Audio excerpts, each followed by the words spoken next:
Hello, this is John Todd, and I just wanted to give you a quick overview of this Keep Your Savings Medicaid Savings Calculator, and you should be able to see this here. So let me just give you a little preview. There's the calculator here at the top. We're talking about income and the cost of the facility. And the next section talks about resources, and then there's some calculations that'll come at the bottom. And then at the very bottom, I have some instructions and explanations. So this tells you a little bit about each of the different fields and what to notice.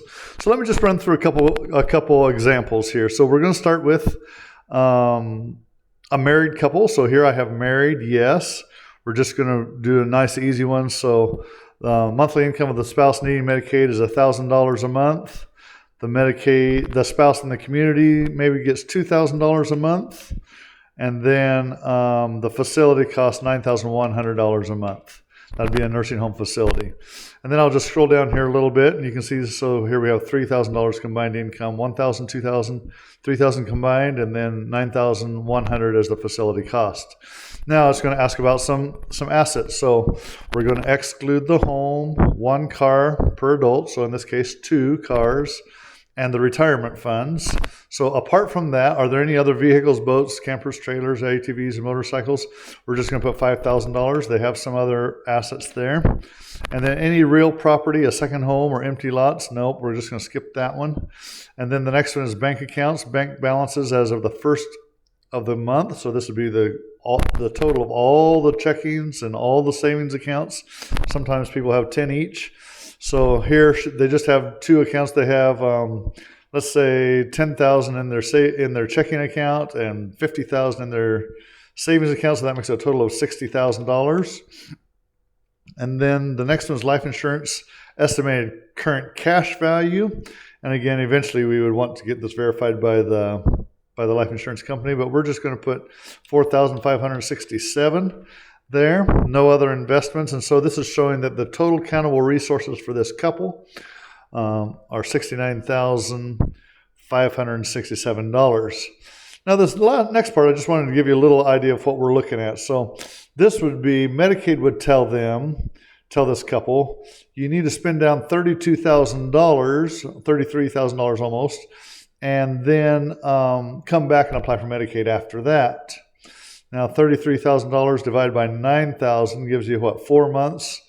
Almost 4 months that they'd say, okay, go private pay for the person in the nursing home and then come back. Now, the second half of this line over here says advanced asset savings. And this down here says advanced asset savings are techniques available through trained professionals and not usually explained by the Medicaid office. When I worked in the Medicaid office, they would not allow us to tell about this, but that's what I do. So this couple, if they came to me, I could help them with this $32,783. I've explained in another video that a couple under Medicaid rules, especially in the state of Idaho, can reposition some of their assets. And so we would reposition these assets with no penalty, and they would be able to get all of that money right back. And so we would do that according to the rules. I'll show it all to Medicaid, and we could get this couple eligible the very first of the next calendar month. So that's the first set of savings. You can see that in the other video. After Medicaid's approval, you get 2 free months. So if you got the full 2 calendar months, 9,100 times 2 would be $18,200. So you'd get somewhere in between those two if you didn't have 2 full calendar months.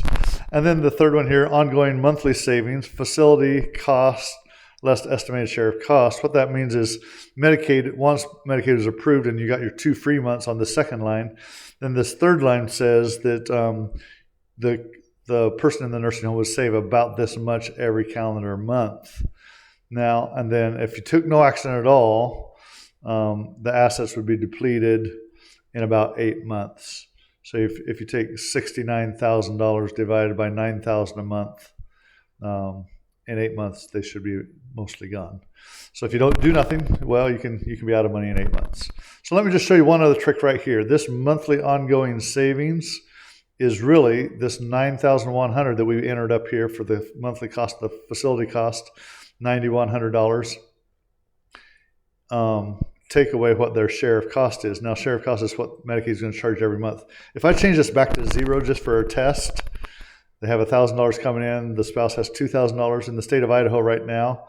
If we change this to 0, this is going to show an estimate of what the share of cost is. $886.25 a month. So again, I explained that on the third set of savings, savings secret number 3.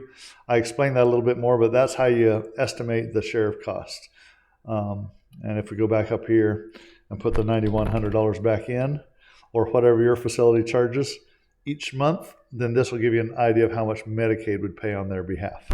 So that's an overview of how to use the calculator.